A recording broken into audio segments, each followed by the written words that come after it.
누가복음 19장 28절에서 40절의 말씀 다 같이 합독하도록 하겠습니다. 예수께서 이 말씀을 하시고 예루살렘을 향하여 앞서서 가시더라.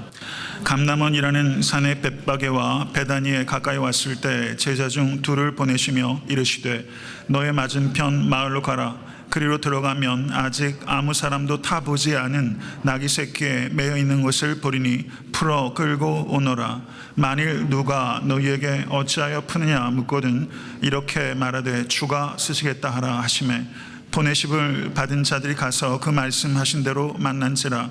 나귀 새끼를 풀 때 그 임자들이 이르되 어찌하여 나귀 새끼를 푸느냐 대답하되 주께서 쓰시겠다 하고 그것을 예수께로 끌고 와서 자기들의 겉옷을 나귀 새끼 위에 걸쳐놓고 예수를 태우니 가실 때 저희가 자기의 겉옷을 길에 펴더라. 이미 감람산에서 내려오는 편까지 가까이 오심에 제자의 온 무리가 자기의 본바 모든 능한 일을 인하여 기뻐하며 큰 소리로 하나님을 찬양하여 가로되 찬송하리로다. 주의 이름으로 오시는 왕이여 하늘에는 평화요 가장 높은 곳에는 영광이로다 하니 무리 중 어떤 바리새인들이 말하되 선생이여 당신의 제자들을 책망하소서 하거늘 대답하여 가라사대 내가 너희에게 말하노니 만일 이 사람들이 잠잠하면 돌들이 소리 지르리라 하시니라. 아멘. 오늘 본 말씀은 여기까지인데요. 그 뒤에 이어지는 41절에서 44절의 말씀도 같이 한번 합독하도록 하겠습니다. 가까이 오사 성을 보시고 우시며 가라사대 너도 오늘날 평화에 관한 일을 알았다면 좋을 뻔하였거니와 지금 내 눈에 숨겼도다. 날이 이를지라 내 원수들이 토성을 쌓고 너를 둘러 사면으로 가두고 또 너와 및 그 가운데 있는 내 자식들을 땅에 메어치며 돌 하나도 돌 위에 남기지 아니하리니 이는 권고 받는 날을 내가 알지 못함을 인함이라 하시니라. 아멘. 하나님의 말씀입니다. 오늘은 종려 주일 예배로 하나님 앞에 경배드리고 있습니다. 십자가를 지시기 위한 예수님의 마지막 예루살렘 입성을 기념하는 날로 사순절의 6번째 주일에 해당하는 날이 바로 오늘입니다. 종려 주일이라는 말의 유래는 유대인들이 예수님께서 예루살렘에 입성하실 때 종려 나뭇가지를 흔들며 환호한 데서 기인하는 말입니다. 예수님께서 예루살렘에 입성하신 이야기를 사복음서는 모두 기록하고 있을 만큼 이 사건은 매우 중요한 의미를 가지고 있습니다. 저는 그간 마태복음, 마가복음, 요한복음에 나오는 예루살렘 입성에 대해 설교한 바가 있고 오늘 이제 사복음서의 마지막에 해당하는 이 누가복음을 가지고 예수님의 예루살렘 입성에 대해서 설교할 수 있게 된 것을 개인적으로 기쁘고 의미 있게 생각합니다. 사복음서에 기록된 예수님의 예루살렘 입성에 대한 기사는 본질적으로 많은 공통점을 가지고 있지만 각 권이 가지고 있는 독특한 특색도 있다고 할 수 있을 것입니다. 그런데 특별히 누가복음이 다른 복음과 구별되는 가지고 있는 특색은 제가 오늘 본문 말씀 읽은 뒤에 있는 누가복음 19장 41절 44절의 말씀, 예수님께서 바리새인과 대화하신 후에 예루살렘 성으로 나아가실 때 예수께서 그 성이 가까이 오실 때 예수께서 눈물을 흘리시더라라는 기록이 누가복음에만 기록되어 있다는 사실입니다. 이것이 누가복음에 기록되어 있는 예수님의 입성이 가지고 있는 독특한 특색이라고 할 수 있는 것이죠. 성도 여러분, 사복음서를 유심히 살펴보게 되면 예수님께서 2차례 우셨습니다. 그 한 경우가 누가복음 19장 41절에 나오는 가까이 오사 성을 보시고 우시며 라는 말씀이고 또 하나는 요한복음에서 예수님께서 예루살렘 입성하시 직전에 베다니에서 죽었던 나사로를 살리실 때 예수께서 그를 보고 우셨는데 요한복음 11장 35절은 예수께서 눈물을 흘리시더라 라고 말하고 있고 영어 번역은 Jesus wept. 그리고 그리스어로는 단 2단어를 사용하고 있는 제가 기억하는 성경에서 가장 짧은 절, 그게 요한복음 11장 35절입니다. 성경에서 가장 짧은 절이지만 성경에서 가장 긴 여운을 주는 절이 저는 예수께서 눈물을 흘리시더라. 사랑하는 성도 여러분, 예수님께서는 사랑과 공감의 능력을 가지고 계신 거룩하신 하나님 아버지의 아들, 여러분의 삶의 모든 정황을 여러분들보다 더 잘 아시고 눈물을 흘리시는 주님, 이 주님이라는 것을 오늘 본문 말씀을 통해서 깨달을 수 있게 되기를 간절히 바랍니다. 예수님께서 예루살렘 성을 보시고 눈물을 흘리신 이유는 예수님이 주와 그리스도이심을 저희들이 받아들이기를 거절하고 그로 말미암아 심판이 예루살렘 성에 임하게 될 것을 예수께서 미리 아시고 그들이 당할 미래의 운명에 대해서 예수께서 절절한 슬픔을 나타내신 것입니다. 예수님께서는 예루살렘 성의 심판에 대해서 무관심하시거나 무감각하신 분이 아니라는 것입니다. 예수님께서는 심판당하는 인간을 보시고 눈물 흘리시는 분이시라는 것을 오늘 본문을 통해서 우리는 깨달아야만 되는 것입니다. 41절에 예수께서 우셨다라고 번역되어 있는 성경 언어가 클라이오라는 단어가 사용되어 있는데요. 이 단어가 사용된 또 다른 용례가 누가복음 7장에 기록되어 있습니다.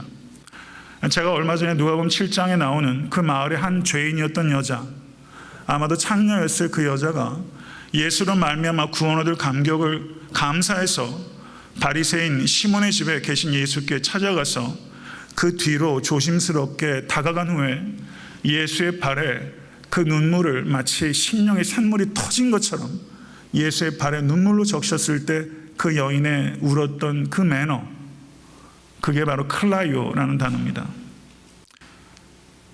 그렇게 봤을 때 예수께서 예루살렘 성전에 가까이 가시면서 예수께서 우셨다는 것은 그저 단순한 눈물이 아니라 어쩌면 그 여인이 울었던 것처럼 예수께서는 매우 깊이 흐느끼셨거나 어쩌면 울부짖으셨을 수도 있다라고 생각이 되는 것입니다. 누가복음의 예루살렘 입성의 기사, 특별히 예수의 눈물과 연관된 이 예수의 입성을 보면서 우리는 어린 나귀 새끼를 위태롭게 타고 계신 전능의 왕 예수께서 바리새인과 대화를 마치신 후에 예수께서는 어쩌면 어깨를 출렁이시며 예루살렘 성을 나아가시면서 예수는 우셨다. 그러니까 누가복음의 예수는 우는 왕입니다. 우는 왕. 사랑하는 성도 여러분, 예루살렘 입성에 대해서 우리는 그 정보는 이미 다 가지고 있어요. 이게 무슨 일들이 있었는지 우리는 내용적으로는 알아요. 그렇지만 이 누가복음에 나타나는 이 우는 왕, 우시는 왕, 이 예수의 이 눈물은 나를 보고서 우셨던 그 눈물이고 예수께서 나를 위하여 우신다는 것을 깨닫는 순간 우리는 눈물을 씻을 수 있고 눈물을 삶의 자리에서 우리는 웃을 수 있고 일어설 수 있게 되는 것이죠. 제가 오늘 사순절 특별히 종려주일 예배를 드리면서 눈물이 없는 제 자신 때문에 눈물이 나는 거 있죠. 역설적으로 예루살렘 성을 보시면서 예수님께서 클라이오 하시는 예수님, 그렇게 흐느껴 오시는 예수님, 왜 이런 흐느낌, 죄로 말미암아 심판당하는 세상을 보고서 왜 이런 흐느낌이 우리에게 이토록 없는 것일까에 대해서 제 자신에 대해서 그런 애통함이 생기는 거예요. 목회자로서. 조금 다른 얘기를 하게 되면 어저께 설교를 준비하면서 집사람에게 제가 여보 나 참 힘드네 그랬어요. 솔직히 말씀을 드리면 지난번에 제가 설교 중에 성도님께 기도 부탁했죠. 성경에 충실하고 현실에 민감하게 해달라고 멋진 말 했잖아요. 근데 저는 성경에 충실할 만한 능력도 없어요. 성경 말씀을 바르게 이해하는 것도 항상 제게 버거워요. 사는 일 더 버겁고 그걸 바르게 전하는 일 참 어려워요. 그래서 어저께 집사람이 더 어렵다 이런 얘기를 하고 또 이 강대상에 이제 올라오는데 또 주님 은혜 주셔서 그냥 그런 마음, 굉장히 복잡한 마음, 목회자이기 때문에 도망가지 못하는 거예요 제가. 이 부족함을 가지고 매주 강단에 서서 말씀을 증거하고 일주일 동안 버겁게 살아가신 눈물 나는 삶의 현실에 계시다고 오신 성도님들께 말씀을 전해야 되는데 항상 말씀에 대한 이해조차 제가 그 부분에 있어서는 항상 버거움을 느끼면서 설교를 하고 있어요. 사랑하는 성도 여러분, 그런 부분에 있어서 저는 눈물이 납니다. 사랑하는 성도 여러분, 예수께서 예루살렘 성전에 가시면서 나기 위해서 흘리셨던 그 눈물, 공관복음서에 딱 2번밖에 기록되어 있잖아요. 예수님의 눈물. 그 눈물 우리가 좀 오늘 좀 볼 수 있으면 좋겠어요. 우리는 왜 항상 예수님 내 눈물 좀 이해해 주세요라고만 얘기를 하고, 우리가 예수께서 흘리셨던 그 눈물의 의미에 대해서 우리는 왜 생각하지 않을까요? 오늘 하루만이라도 우리가 예수의 그 눈물 어린 예루살렘의 입성, 기쁨이 가득한 그러나 너무나 슬픈 이 양극단을 가지고 있는 예수님의 예루살렘 입성에 대해서 우리가 좀 이해할 수 있었으면 좋겠어요. 성도 여러분, 28절의 말씀을 보시면 예수께서 이 말씀을 하시고 예루살렘을 향하여 앞서서 가시더라. 앞서서 항상 가는 게 얼마나 어려운 일인지 아십니까?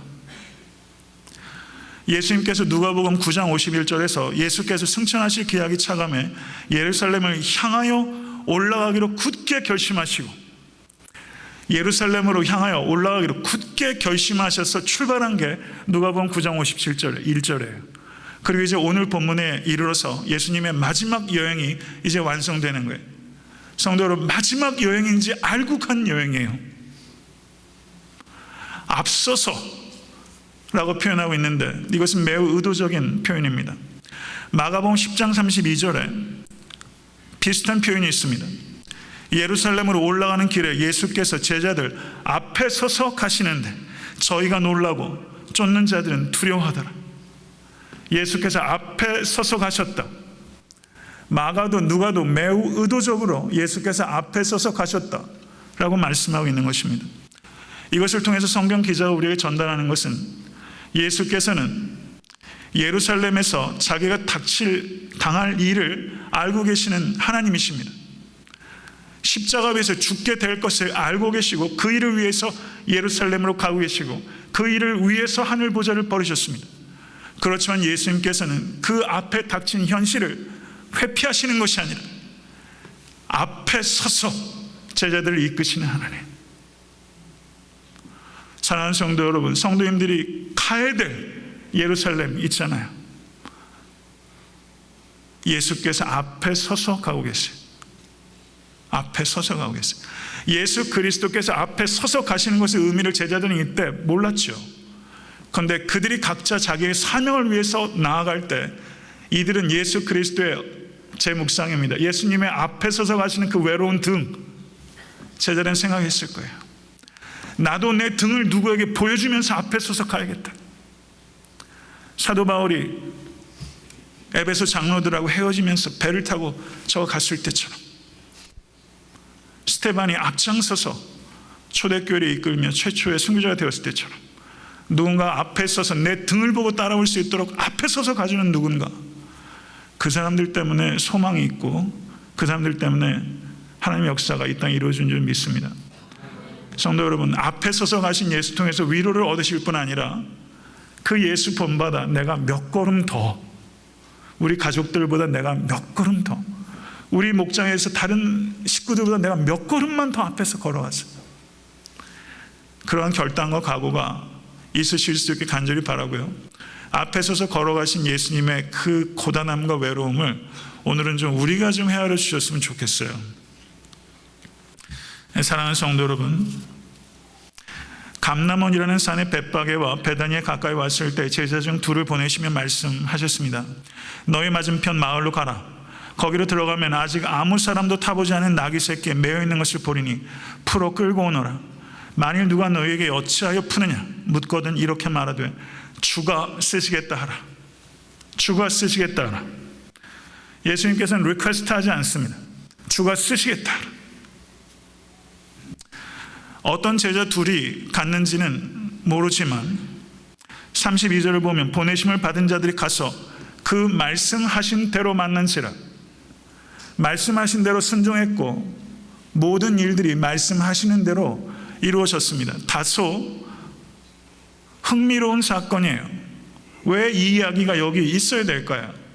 예수께서 그저 어린 나귀 새끼를 타고 가셨다라고 하면 될 것을 왜 제자들을 보내서 이런 이야기, 잘 납득이 안 되는, 그렇지만 흥미롭게 느껴지는 이야기, 이 이야기가 왜 여기에 기록되어 있을까요? 이걸 통해서 성경 기자는 우리에게 무엇을 암시하는 것일까요? 예수께서는 어린 나귀 새끼가 매여 있다는 것을 아셨습니다. 나귀가 매여 있다는 것을 아셨고, 그 나귀가 어린 나귀 새끼라는 걸 아셨고, 그리고 그 주인이 무슨 말을 할 것인지를 아셨고, 그리고 그에게 무슨 말을 하면 그것을 줄 것이라는 것까지 적어도 4가지 국면을 완벽하게 예수께서 알고 계시고, 이 모든 상황을 예수께서 디렉팅하고 계신 것입니다. 맞습니까?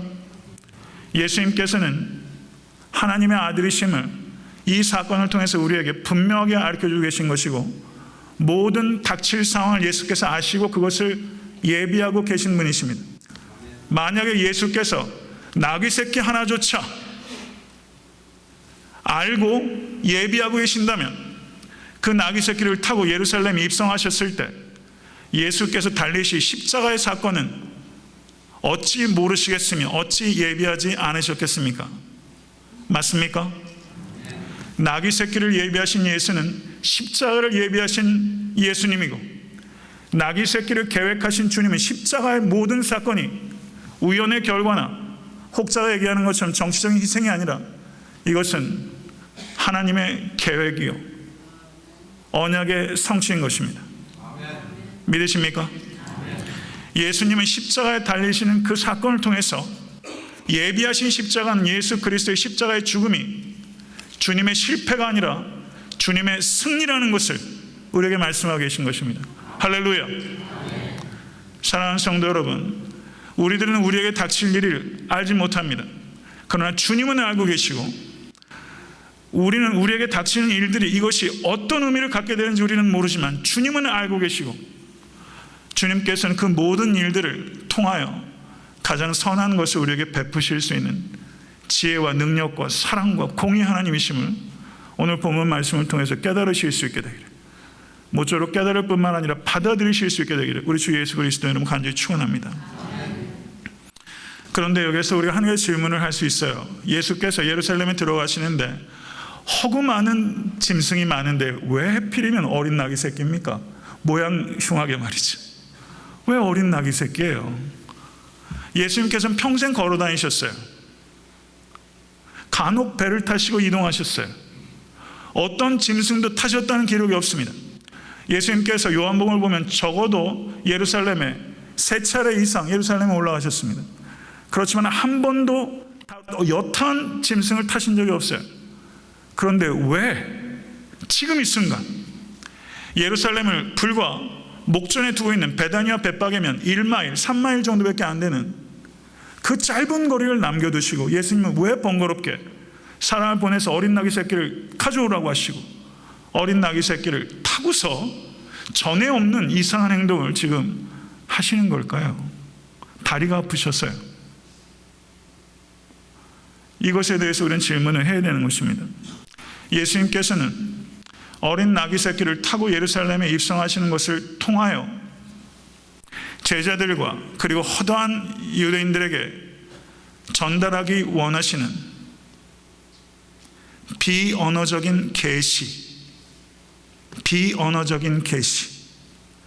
예수 그리스도는 어린 나귀라는 하나의 상징을 통하여 모든 이들에게 비언어적인 계시의 사건으로 무엇인가를 가리키고자 하셨기 때문에 지금 예수님께서 어린 나귀 새끼를 타고 계신 것입니다.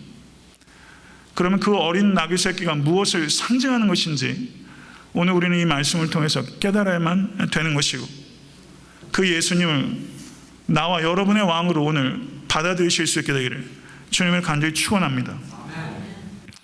예수님께서 예루살렘에 입성하시기 직전에 베다니에서 죽었던 나사로를 살리신 사건은 그야말로 모든 사람들의 관심을 집중시키게 하는 센세이션이었습니다. 예수님께서 광야에서 오병이어의 기적으로 남자 장정만 5,000명, 아마도 여인과 어린아이까지 합하면 좋게 10,000명을 넘는 거대한 군중을 먹이셨을 때 사람들은 예수를 억지로 잡아러 왕으로 삼으려고 하는 메시아닉 익스펙테이션, 메시아에 대한 기대가 최고치로 올라가는데, 그때 예수님께서는 그들을 멀리하시고 홀로 산에 올라가서 기도하셨습니다. 그때 이후로 지금 예수님께 죽었던 나사로를 예루살렘의 지근거리인 베다니에서 살리심으로 말미암아 모든 사람의 폭발적인 관심을 지금 받고 있는 메시아닉 익스펙테이션, 메시아에 대한 기대 심리가 지금 최고도로 뜨겁게 달아오르는 그런 상황 가운데 있는 것입니다. 마태복음 21장 10절을 보시면 예수께서 예루살렘에 들어가시니 온 성이 진동하였다라고 말씀하고 있는데, 온 성이 진동했다라고 번역하고 있는 성경 언어가 세이오라는 단어입니다. 근데 이 단어가 마태복음 27장 51절을 보시면 예수께서 운명하셨을 때 지진이 일어나서 땅의 지축이 흔들릴 때, 그때 그 단어가 세이오예요. 그러므로 예수께서 예루살렘 성전에 입성하실 때 사람들의 열광이 지진이 난 것처럼 엄청난 열기로 예수를 환호했다는 것을 우리가 볼 수 있습니다. 요한복음 12장 19절을 봐도 바리새인들이 서로 말하되 볼지어다 너의 하는 일이 쓸데없다, 보라 온 세상이 저를 쫓는도다 라고 말할 정도로 지금 예수님에게 모든 시선이 집중되고 있는 상황입니다. 유월절을 지키기 위해서 예루살렘에 운집한 유대인들, 팔레스타인에 거주한 유대인들, 디아스포라에 있는 유대인들까지 다 합하게 되면 학자들이 추산할 때 적어도 수십만, 많게는 200만 정도의 사람들이 있었다고 이야기를 할 정도예요. 이런 거대 군중, 이 당시에 수십만, 많게는 200만. 유월절이라는 절기는 모세를 통하여 하나님께서 이스라엘 백성을 애굽의 지배로부터 구출한 독립사건입니다.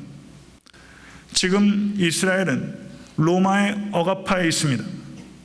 이스라엘 백성들은 지금 제2의 모세, 또 다른 모세가 이 땅에 와서 애굽으로부터가 아니라 로마의 억압으로부터 이스라엘 민족을 구원해 줄 또 다른 유월절 사건을 지금 기대하면서 독립의 열기가 최고조로 올라가는 그런 시기입니다. 그래서 이때에는 평소에 로마 군들이 주둔하는 지역이 가이사라 빌립보인데 유월절 기간에는 로마 총독이 그 주력 부대를 가이사라 빌립보에서 예루살렘으로 옮겨서 혹시나 있을 수 있는 유혈 폭동을 준비하고 있는, 그래서 긴장감이 팽배한 상황 가운데 지금 예수께서 예루살렘으로 올라가고 계신 것입니다. 성도 여러분, 예수님 당시는 남유다가 패망한 지 약 600년이 된 시대입니다. 성경 외의 문헌을 보면 이스라엘 백성들은 Son of David, 다윗의 후손에 대한 기대를 가지고 있었습니다. 마치 이육사가 초인을 노래하면서 일제의 억압으로부터 조선의 독립을 희구했던 것처럼 이스라엘 백성들은 Son of David, 다윗의 자손을 간구하면서 초인과 같은 이가 임하여 옛 다윗 왕조의 영화를 회복시켜줄 정치적이고 군사적이고 물질적이고 현세적인 메시아에 대한 기대감이 유대인들에게 팽배해 있었던 것입니다. 그리고 주전 165년에는 마카비라는 사람이 시라큐스 왕조에 저항해서 그들을 물리치고 성전을 청결케 하고 예루살렘에 승전을 축하하면서 입성했을 때 유대인들이 이 마카비를 종려나무 가지를 흔들면서 맞아들였었어요. 그래서 성립된 왕조가 하스모니안 왕조가 세워졌었습니다. 지금 유대 백성들은 마치 마카비가 주전 165년에 했었던 것과 같이 다윗의 후손이 와서 시라큐스 군대가 아니라 로마 군대를 몰아내고 이곳에 다윗의 옛 영화를 회복시켜 주기를 기대하는 마음으로 지금 온 시선을 예수께 집중해서 지금 예수를 바라보고 있는 상황입니다. 성도 여러분, 마가복음에 기록되어 있는 예수 그리스도의 이적 사건이 18개입니다. 예수께서 귀신을 쫓으셨고 중풍병자 일으키셨고 소경된 자를 고치셨고 심지어 날 때부터 소경된 자도 고치셨고 혈루병자를 고치셨고 오병이의 기적을 통해서 수천 명을 먹이셨고 심지어 죽었던 자도 일으키셨습니다. 믿으십니까? 예수님은 권능의 왕이십니다. 그런데 이 권능의 왕인 예수께서 예루살렘에 입성하면서 이 예수께서 타고 오시기로 결정한 것이 무엇인가? 그것은 어린아이나 탈 법한 난쟁이나 탈 법한 어린 나귀 새끼를, 이 권능의 주께서 어린 나귀 새끼를 타고 예루살렘에 오기로 결정해버린 거예요. 오늘 설교 제목이 뭡니까? 별난 조합. 별난 조합. 팀 켈러 목사님께서 왕의 십자가라는 마가복음에 관련된 책을 하나 쓰신 게 있어요. 그런데 이 부분에 대해서 언급하면서 재미난 표현을 했어요. 별난 조합이다. 권능의 왕께서 어린 나귀 새끼를 타고 오신 이 별난 조합, 이 별난 조합을 예수께서 만들어내신 이유는 예수는 왕이십니다. 믿으십니까? 그런데 이 왕이 어떤 왕인가 하는 것에 있어서 유대인들이 기대하는 왕과 예수께서 왕 되심과는 현저한 차이가 있는 거예요. 예수 그리스도께서는 제2의 다윗 왕조의 영화를 재건시켜줄 Son of David, 다윗의 후손을 기다리고 있는 그와 같은 열기 속에 예수께서는 어린 나귀 새끼를 타고 가면서 나는 왕이 맞다. 그렇지만 나의 왕권은, 내가 세우는 나라는 너희가 기대하는 왕과 다른 것이며 너희가 기대하는 나라와는 다른 나라다 라는 것을 비언어적 계시로 예수께서 선포하신 사건이 바로 어린 나귀 새끼를 타고 들어가신 사건입니다. 사랑하는 성도 여러분, 예수님께서 예루살렘에 입성하시기 전 366년 전에 예루살렘에 입성했던 또 다른 왕이 있습니다. 그 왕은 알렉산더 대왕입니다. 알렉산더 대왕과 그리고 예수 그리스도의 예루살렘에 입성은 판이하게 다릅니다. 성도 여러분, 알렉산더 대왕은 흰 말을 타고 들어왔고 그가 몰고 있는 군단의 말발굽수로 지축이 울렸는데 예수 그리스도께서는 어린 나귀 새끼를 타고 어린 나귀 새끼의 가냘픈 숨소리만이 들리는 상황입니다.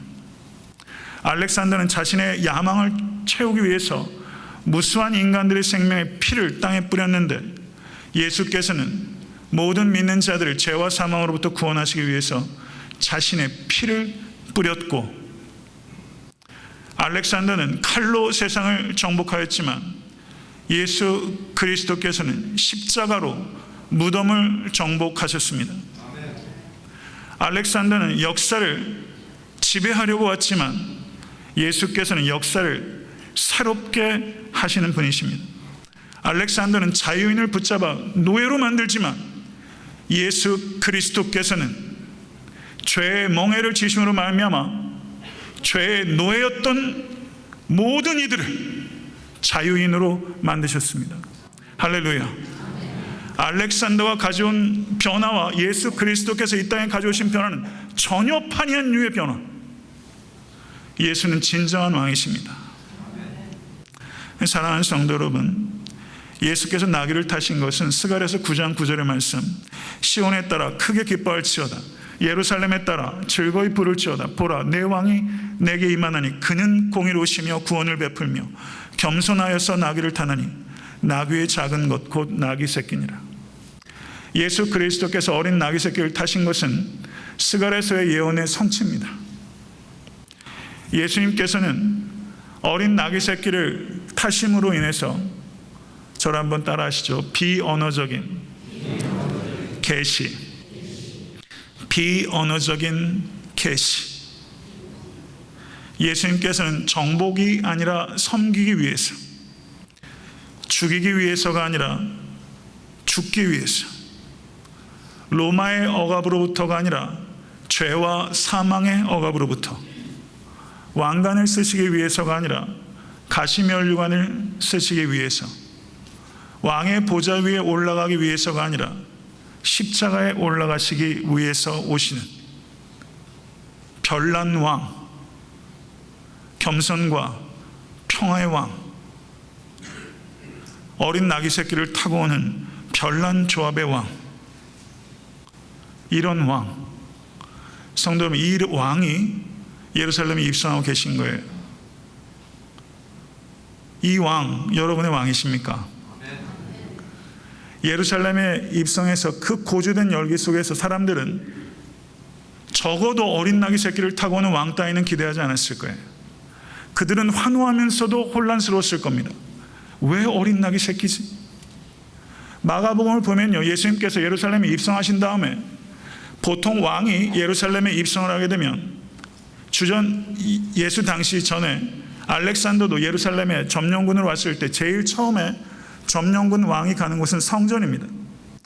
성전 가서 자기 피지배민족을 능욕하고 거기에서 무엇인가 포부령을 내리는 것이 점령군 왕이 하는 일이에요. 예수께서 예루살렘에 입성하셨을 때 예수께서 마가복음 11장 12절 이하를 보시면 예루살렘 성전에 가셨습니다. 근데 마가복음에 뭐라고 말하냐면 예수께서 둘러보시고 베다니로 물러가시다. 예수께서는 뭔가 센세이션한 어떤 행동도 말도 하지 않으셨어요. 그리고 그 다음날 예루살렘에 올라가셔서 예루살렘 성전을 청결케 하시는 별난 행동을 또 하신 것입니다. 사랑하는 성도 여러분, 오늘 본문에 나오는 이 별난 왕은 유대인들이 기대하는 왕과는 전혀 판이하게 다른 왕이었습니다. 제자들도 이런 왕을 수용하지도 않았고 기대하지도 않았습니다. 19장 35절에서 38절을 보시면 제자들과 무리들이 환호하는 내용이 기록되어 있습니다. 그것을 예수께로 끌고 와서 자기들의 겉옷을 나귀 새끼 위에 걸쳐놓고 예수를 태우니 가실 때에 저희가 자기의 겉옷을 길에 펴더라.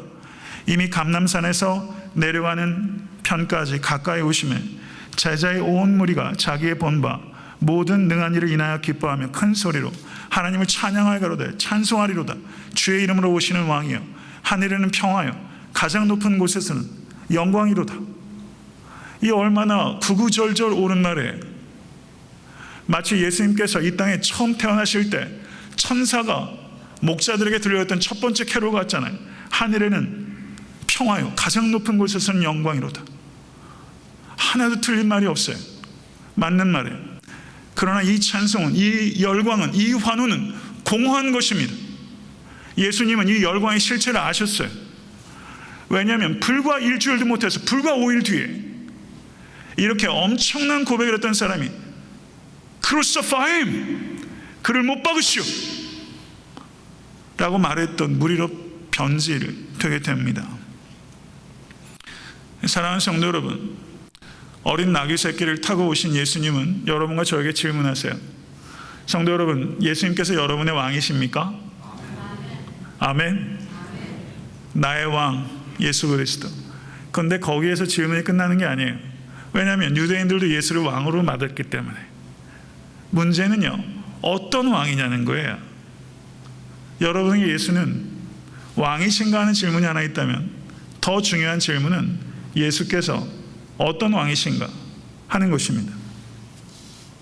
이것을 주님께서 우리에게 묻고 계신 것입니다. 주님으로 인해서 열광하고 계십니까? 열광. 성도 여러분, 열광이 없으시다면 부끄러워하시고 회개하실 수 있기를 바랍니다. 속에 불덩이가 좀 있었으면 좋겠어요. 불이 여러분과 저에게 임할 수 있게 간절히 바랍니다. 그렇지만 열광이 있는 것만으로 충분하지 않아요. 왜 열광하는지를 알아야 됩니다. 예수님께서는 무리들의 열광의 실체를 아셨던 것처럼 우리가 예수께 열광하는 실체를 알고 계세요. 성도 여러분, 예수께서 누구신지, 예수께서 세우시는 나라가 어떤 나라인지, 그 나라가 어떻게 세워지는 나라인지, 이것에 대해서 관심을 갖는 사람이 진짜 제자입니다. 예수를 통하여 얻을 수 있는 것 때문에 예수를 따르는 사람, 그 사람은 아직 참된 그리스도인이라고 할 수 없는 것입니다. 성도 여러분, 참된 그리스도인이 되는 것은 구호로 열광으로 되는 게 아니에요. 예수를 사랑하고 예수를 따르는 것으로 그리스도의 제자가 되는 거예요. 구호로 되지 않아요. 열기로 되지 않아요. 사랑과 순종으로 되는 게 그리스도의 제자입니다. 여러분과 제가 그 길 걸어갈 수 있게 되기를 주님을 간절히 축원합니다. 무리들이 환호하는 것을 보고서 바리새인들이 예수께 질문합니다. 선생이여, 당신의 제자들을 책망하소서. 이에 대해서 예수께서 대답하시기를 내가 너희에게 말하노니 만일 이 사람들이 잠잠하면 돌들이 소리 지르리라. 바리새인들은 제자들이 환호하고 허다한 무리들이 지축이 흔들릴 만큼 예수를 열광하는 것에 대해서 시기하고 한편으로는 두려워했습니다. 제자들과 이 무리들의 열광과 환호가 얼마나 헛된 것인지 바리새인들은 알지도 못해요. 그것에 대해서 시기하고 두려워하는 거예요. 이게 얼마나 우습고 슬픈 현실입니까? 예수께서 누구신지, 예수께서 무엇을 하시는 분인지 누구보다도 정확하게 알고 누구보다도 예수를 열광적으로 맞이했어야 되는 사람은 바리새인입니다. 종교 전문가입니다. 7,000명의 최고의 엘리트들입니다. 그런데 이 사람들이 예수에 대해서 누구보다도 무지하고 예수 그리스도에 대해서 누구보다도 냉담합니다. 이것이 예수님 당시의 시대에만 국한된 것이 아니라 이것이 안타깝게도 교회의 역사 가운데 반복된 일이었고, 예수 그리스도에 대해서 가장 무지하고 가장 냉랭할 수 있는 사람은 성직자입니다. 저는 최소한 그렇게 봅니다. 그럴 수 있는 존재가 성직자로 생각해요. 바리새인이 가장 먼저 예수를 알아보고 가장 먼저 예수께 열광했던 사람인데 이들은 정반대의 길을 걸었어요. 사랑하는 성도 여러분, 이에 대해서 예수께서 탄식하시면서 만일 이 사람들이 잠잠하면 돌들이 소리 지르리라. 돌들은 움직이지 못하는 무생물입니다. 그런데 움직이는 무생물이 차라리 바리새인인 너보다 믿음으로 반응한다 라고 말하면서 이 바리새인들의 이 무감각과 무지에 대해서 예수께서 탄식하고 있는 거예요. 성도 여러분, 성도님은 어떠세요? 예수님께 반응하고 계세요? 어떻게 반응하고 계십니까? 말씀을 맺습니다. 저는 이 자리에 계신 모든 권속들과 제가 주님께서 원하시는 대로 쓰임받게 되기를 간절히 소원합니다. 인생의 성공은 자아실현이 아니라 주님께서 원하시는 대로 쓰임받는 것이라 믿습니다. 그럼 주님께서 원하시는 대로 쓰임받기 위해서는 어린 나귀처럼 두 가지 조건이 있어야 돼요. 이 두 가지 조건이면 되는 거예요. 다른 거 필요 없어요. 첫째, 아무도 태우지 않은 어린 나귀 새끼여야 됩니다. 이것은 깨끗해야 된다는 뜻이에요. 금그릇도 은그릇도 안에 이미 뭐가 있으면 거기에다 어떻게 써요? 비어 있어야 쓰죠. 깨끗해야 써요. 다른 건 상관없어요. 깨끗해야 쓰세요. 두 번째, 매여 있어야 씁니다. 매여 있는 나귀 새끼를 가져와라. 성도 여러분, 우리는 매여 있어야 됩니다. 어디에 매여 있어야 돼요? 그리스도에 매여 있어야 됩니다. 그리스도께서 우리를 자유케 하셨어요. 그런데 진정한 자유는 자유를 제한하는 데서부터 시작되는 거예요. 그러면 어떤 제한을 갖는가? 그리스도께서 자유케 하심으로 우리는 모든 것에서부터 자유하지만 우리는 그리스도께 매이는 거예요. 그게 참 자유예요. 그리스도께 매여 있어야 합니다. 성육신하신 예수께 매여야 합니다. 주의 말씀에 매여야 됩니다. 주의 이름으로 기도하는 자리에 매여야 됩니다. 주님의 이름을 찬양하는 예배 자리에 매여야 됩니다. 주의 이름으로 섬기는 자리에 매여야 됩니다. 주의 이름의 영광을 위해서 헌신하는 소명에 매여야 돼요. 사도 바울은요, 소명에 매인 사람이에요. 매이면 쓰여요. 성도 여러분, 깨끗하고 매인 어린 나귀와 같은 쓰임받는 권속 되실 수 있게 되기를 주님의 간절히 축원합니다. 지금까지의 삶이 어떠하든지 상관없이 그거는 다 이제 뒤로 하고요. 앞에 것을 붙잡으려고 달려가는 사도 바울처럼 지금 내 나이가 내 상황과 형편이 어떠하든지 상관없이 하등에 관계없어요. 사랑하는 성도 여러분, 말씀을 맺습니다. 어린 나귀 새끼는 말도 못하는 짐승인데 어린 나귀 새끼가 이 만왕의 왕을 태우고 예루살렘에 들어왔어요. 이게 얼마나 감격적이에요. 어린 나귀 새끼도 이렇게 쓰임받았어요. 그런데 예수 그리스도의 보배로운 생명을 버리심으로 말미암아 우리는 구원받은 존재예요. 믿으십니까? 이게 우리의 정체성의 핵심이에요. 나머지는 우리의 정체성이 아니에요. 우린 예수 그리스도로 말미암아 구원받은 하나님의 자녀입니다. 이게 우리의 정체성이에요. 이것으로 충분한 거예요. 저를 한번 따라하세요. I'm okay. 우린 다 괜찮은 거예요. It is enough. 충분한 거예요. 예수 그리스도로 말미암아 구원받은 권속이라는 사실 하나가 우리를 충분하게 해요. 성도 여러분, 어린 나귀 새끼가 비언어적인 계시로 자기가 태우가는 왕이 겸손과 평화의 왕이라는 것을 리빌했어요. 그러면 예수 그리스도의 생명을 통해서 구원받은 나의 삶도 하나님께서 계획을 가지고 계신데, 주님은 어린 나귀 새끼를 통해서 예수가 어떤 왕인지를 증거했던 것처럼 여러분과 저를 통해서 우리가 섬기는 왕이 어떤 왕인지를 계시하기 원하십니다. 맞습니까? 그러면은 우리가 어떻게 예수께서 어떤 왕인지를 계시할 수 있죠? 나의 변화된 삶입니다. 나의 변화된 삶이 내가 섬기는 왕이 누군지를 드러내요. 여러분의 삶이 변화하지 않으면 예수는 어떤 왕인 거예요? 여러분의 변화된 삶이 여러분의 섬기는 왕이 누구신지를 드러내는 거예요. 그게 어린 나귀 새끼가 했던 일이에요. 이 얼마나 존귀한 일이에요. 성도 여러분, 여러분의 섬기는 왕이 예수 그리스도입니다. 맞습니까? 여러분의 변화된 삶이 변화되기가 얼마나 어려운지. 우는 만큼만 변화되면 참 좋겠는데요. 우는 만큼 변화가 안 돼요. 울기도 어려운데 참 우는 만큼도 변화가 안 되네요. 여러분의 변화된 삶이 나의 왕 예수께서 어떤 왕이신지 드러나게 될 것이고, 하나님께서 기뻐하실 거예요.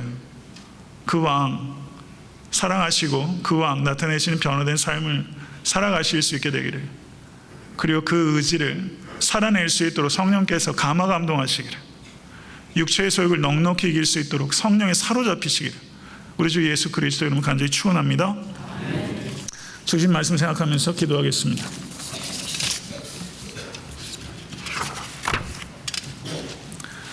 성도 여러분, 눈을 감으시고요. 주께서 쓰시겠다 하라. 예수님께서 성도님들의 주인이십니다. 주께서 나를 써주십시오 라고 한번 무릎 꿇고 진지하게 기도해 보신 적 있으십니까? 어린 나귀 새끼만큼이라도 하나님 쓰임받기를 원합니다. 내 나이, 내 건강, 내 소유, 내 지식, 내 환경 상관없이 하나님 오늘 예수 그리스도의 피로 저를 씻어주시고 주님을 태우는 어린 나귀 새끼처럼 내 삶에 주님을 태울 수 있도록, 어디에 있든지, 가정에 있든지, 성전에 있든지, 삶에 번잡하고 단조롭고 지루하기 짝이 없는 현실 가운데 있든지, 교실에 있든지, 도서관에 있든지, 일터에 있든지, 어디에 있든지 예수 그리스도 태우고 나의 왕이 어떤 왕이신지를 나타낼 수 있기를 원합니다라고 주님께 한번 오늘 고백하시지 않으시겠어요? 그 고백이 있어도 그렇게 살기 어려운데 그 고백조차 없으면 우리가 어떻게 그렇게 살 수 있을까요? 그렇게 살 때 기쁨이 있고, 그렇게 딸 때 만족이 있고, 그렇게 딸 때 살 때 희열이 있고, 감격이 있고, 열매가 있고, 이 땅에 변화가 있고, 살만 날 것 같습니다. 오늘 한번 그렇게 겸손하게 제가 먼저 우리 기도하고, 또 이 자리에 계신 모든 리더들 기도하고, 예수께서 앞서가셨던 것처럼 앞서갈 수 있도록, 특별히 오늘 기도하실 때 가정의 가장들을 위해서 좀 기도했으면 좋겠습니다. 허물 많고 부족한 거 많아도 가장으로서 가정의 이끌기 위해서 몇 걸음 앞서서, 예루살렘은 고도 3,000피트입니다. 올라가시던 주님처럼 가장, 교회 리더들을 오늘 좀 축복하면서 기도하시죠. 교회 교육자들, 초원장들, 목자들, 부목자들, 부서장들, 전도의 임원들 몇 걸음 앞서 걸어가기 위해서 힘 다하고 있거든요. 기도하고 중보하면서 그 같은 제목까지 기도하고, 무엇보다 여러분의 심령 가운데 나귀를 타고 울면서 들어오신 주님, 성도인들의 10년 가운데는 기쁨으로 웃으면서 좀 들어갈 수 있도록 오늘 그 주님 만날 수 있게 해달라고 오늘 기도했으면 좋겠습니다. 나지막하게 그러나 진실하게 좀 기도하시고 제가 마친 기도하겠습니다. 주여 아버지 감사합니다. 말씀 때문에 저희들이 삽니다. 말씀 때문에 이 부족한 종이 씨름하고 자기 연민에 빠지고 자기 한계 속에 참 처절하게 고통스럽다 하다가도 주님 말씀 때문에 또 일어서고 감격하고 주님께 다 맡기게 됩니다. 아버지 하나님, 주여 우리 별난 왕 예수 그리스도, 별난 짐승 나귀 어린 나귀 새끼를 타셨던 별난 왕 권능의 주인, 온 우주 만물의 참된 주인이신 예수님, 왕 중의 왕이신 만왕의 왕이신 예수님, 온 천하 만물을 발 앞에 굴복시키게 되실 심판주이신 예수 그리스도, 모든 것들을 정산하실 마지막 때의 유일한 왕 예수 그리스도, 그 왕께서 어린 나귀 새끼를 타고 아버지 하나님 주여 주님이 누구신지 알지도 못하고 헛된 열광과 환환이 이들 가운데 찾아가시고 우셨던 주님, 아버지 하나님 그 눈물 저희들이 헤아릴 수 있도록 하나님 도와주시고 그 눈물을 알게 하여 주시고 주님의 그 눈물로 때문에 우리가 살았고 죽었던 우리가 살아났습니다. 아버지 하나님 우리도 죽어가는 영혼과 죽어가는 나라와 민족과 이 땅을 위하여 기도할 수 있도록 울 수 있도록 하나님 도와주십시오. 애통해하는 마음을 주시옵소서.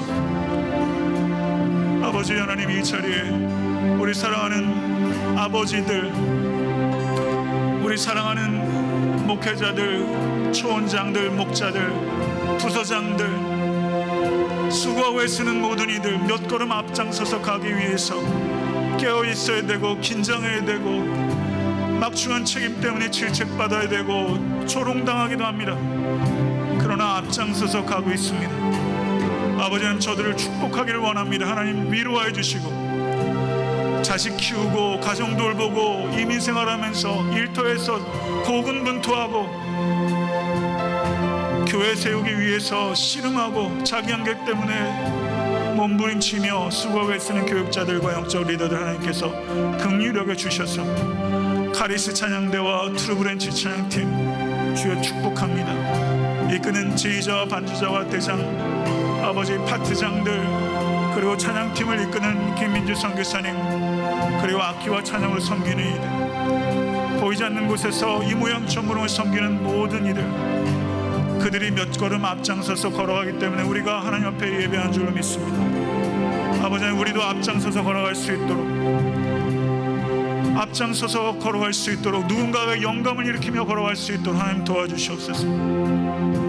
기도하겠습니다.